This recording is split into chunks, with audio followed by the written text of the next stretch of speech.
No school no fees की मांग को लेकर लगातार अभिभावक आंदोलन कर रहे हैं। स्कूल संचालक और अभिभावकों के साथ जिला विद्यालय निरीक्षक आगरा और एसीएम फोर्थ ने बैठक कर समस्या के समाधान की कोशिश की है। इस बैठक में नफसा और अफसा के पदाधिकारियों के साथ अभिभावक मौजूद रहे। अफसा के प्रदेश अध्यक्ष प्रिलूड पब्लिक स्कूल के डायरेक्टर डॉक्टर सुशील कुमार गुप्ता ने विशेष साक्षात्कार के माध्यम से कहा है कि शासन प्रशासन के आदेश का पालन किया जा रहा है और यह संभव नहीं है कि जो सक्षम है उनके बच्चों के फीस माफ की जाए। डॉक्टर सुशील गुप्ता, अध्यक्ष association of progressive schools of Agra. कल एसीएम साहब फोर्थ और डीआईओ साहब ने बुलाया था। स्कूल के दोनों संगठन वहाँ पर पहुँचे थे और कुछ अभिभावक भी वहाँ पर पहुँचे थे, उनके संगठन भी पहुँचे थे। उनका कहना ये था कि साहब जनरल कोई फीस का माफ़ी का ऑर्डर दिया जाए। हमने सिर्फ उनसे एक ही बात कही कि गवर्नमेंट के जितने भी आदेश आए हैं वो अगर कोई स्कूल नहीं मांग रहा हो तो हमें बताएं। गवर्नमेंट ने कहा कि हम बस के चार्जेस 3 महीने के नहीं लेंगे, हमने नहीं लिए।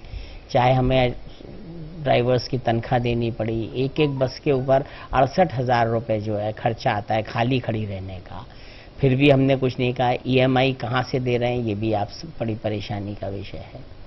उसके बाद गवर्नमेंट ने कहा कि साहब आप किसी बच्चे को नहीं निकालेंगे और ऑनलाइन शिक्षा भी देते रहेंगे। हम 4 महीने पूरे हो गए और आज तक हमने किसी भी बच्चे को निकाला नहीं। फिर गवर्नमेंट ने कहा कि साहब आप क्वार्टर की फ़ीस नहीं लेंगे। हमने कहा ठीक है साहब, मंथली दे दीजिए, 2 महीने की दे दीजिए, जैसी सहूलियत हो वो दे दीजिए। फिर गवर्नमेंट ने कहा कि साहब आप फीस की वृद्धि नहीं करेंगे, तो हमने कहा बिल्कुल नहीं करेंगे साहब, जो लास्ट ईयर की फ़ीस थी वही दे रहे हैं। इसके बावजूद भी हमें सब स्टाफ को तनख्वाह दे रहे हैं, किसी कोई 50%, कोई 70%, कोई 100%। लेकिन फिर भी गवर्नमेंट ने कहा कि सक्षम पेरेंट फीस जमा करें। यहीं पर एक इस क्वेश्चन पैदा हो जाता है कि सक्षम की परिभाषा देने के बावजूद भी सक्षम पेरेंट फीस नहीं दे रहा है, चाहे वो सरकारी अफसर हो, चाहे वो सेंट्रल गवर्नमेंट का एम्प्लॉई हो, चाहे स्टेट गवर्नमेंट का, चाहे सेंट्रल गवर्नमेंट के स्टेट गवर्नमेंट, इतने उपक्रम हैं, एनजीओज हैं, इतने गेल है, इंडियन ऑयल है, सारी कंपनियां हैं, सबको पूरी तनख्वाह मिल रही है, लेकिन उनके भी वो भी नहीं दे रहे हैं। तो मेरा वहीं पर भी ये तय हुआ। और फिर इस सब के बावजूद गवर्नमेंट ने साफ लिख के कहा है, एक्ट में भी है, कि अगर आपको परेशानी है तो आप साक्ष्य के साथ स्कूल में दें, और स्कूल अगर उसको 7 दिन के अंदर उसका नहीं जवाब देता है तो आप सीधे डीआईओएस के पास जाएं, जो फी रेगुलेटरी कमेटी है वो उसको तय करेगी। डीआईओएस साहब ने सबके सामने ये बात कही कि 107 सीबीएसई के स्कूल हैं, 10-12 आईसीएसई के और करीब 200 और इंटर स्कूल है। बोले आज तक मेरे पास एक भी अभिभावक की एप्लीकेशन नहीं आई है कि साहब स्कूल वाले मेरे साथ में जाति कर रहे हैं और स्कूल वाले मुझको इस तरह से प्रेशराइज कर रहे हैं और मुझसे कह रहे हैं फीस जमा कराइए, और मैंने एप्लीकेशन भी दी, साक्ष्य भी दी, फिर भी नहीं माना। मैंने अध्यक्ष होने के नाते अभिभावक संघ से भी कहा कि अगर कोई स्कूल वाले कुछ नहीं कर रहे हैं, नहीं सुन रहे हैं, तो आप उसकी प्रतिलिपि एक हमें भी दीजिए।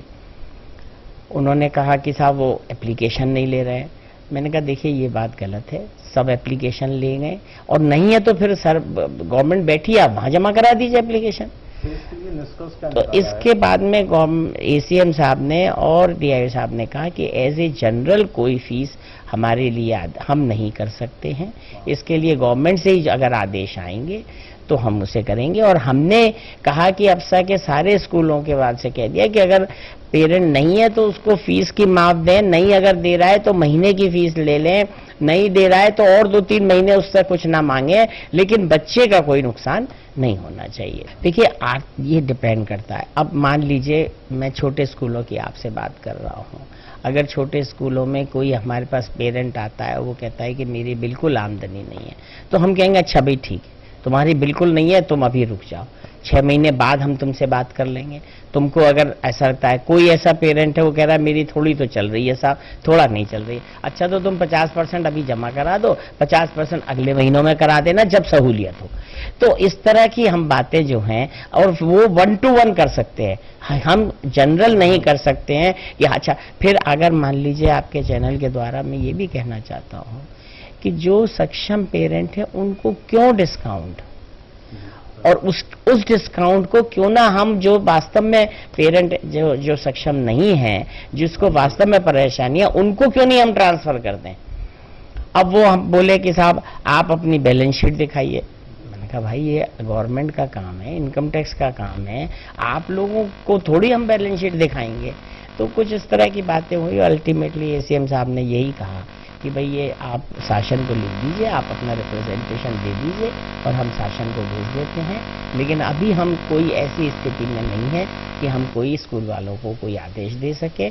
और उन्होंने एक बहुत बात सख्ती से कही कि चाहे वो स्कूल वाले हों, चाहे अभिभावक हों, किसी को भी लॉ एंड ऑर्डर से जो है वो हस्तक्षेप करने नहीं दिया जाएगा। और अगर कोई लॉ ऑर्डर बिगाड़ने की कोशिश करता है तो उसको बहुत सख्ती से निपटा जाए। एक बार ये भी आ रही है कि जो बच्चे अगर फीस क्या कहते हैं जमा नहीं करेंगे तो ऑनलाइन जो क्लासेस हैं वो बंद कर दी जाएंगी, ऐसा कुछ? देखिए बिल्कुल है, गवर्नमेंट ने मना किया है, लेकिन हम लोग भी उनसे यही कह रहे हैं कि साहब जमा कराइए, 1 महीने की जमा कराइए। आज 4 महीने हो गए हैं, लेकिन कोशिश यही रहेगी कि भाई ऑनलाइन क्लासेस हम चलाते रहें। लेकिन उसके लिए कब तक चलाएंगे, गवर्नमेंट में हमने भी उस एप्लीकेशन और रिप्रेजेंटेशन दिए हुए हैं, देखते हैं गवर्नमेंट क्या कहती है। लेकिन हम गवर्नमेंट की किसी भी बात से अलग नहीं है, किसी भी आदेश से अलग नहीं है, चाहे वो गवर्नमेंट का हो चाहे वो न्यायालय का हो। जिला विद्यालय निरीक्षक आगरा और एसीएम फोर्थ के साथ हुई बैठक में यह निष्कर्ष निकलकर सामने आता दिखाई दे रहा है कि आंदोलन कर रही पापा संस्थान आंदोलन छोड़कर स्कूल के संचालन में सहयोग करे और वास्तविक आर्थिक कमजोर अभिभावकों के बच्चों की फीस जमा कराने में रियायत बरती जाएगी। किसी बच्चे का नाम नहीं काटा जाएगा। लेकिन अब देखने वाली बात ये होगी, फीस माफी को लेकर आंदोलन कर रहे अभिभावक इस निर्णय से कितने संतुष्ट होते हैं। 7 इंडिया न्यूज़ के लिए भगवान सिंह के साथ गीतम सिंह।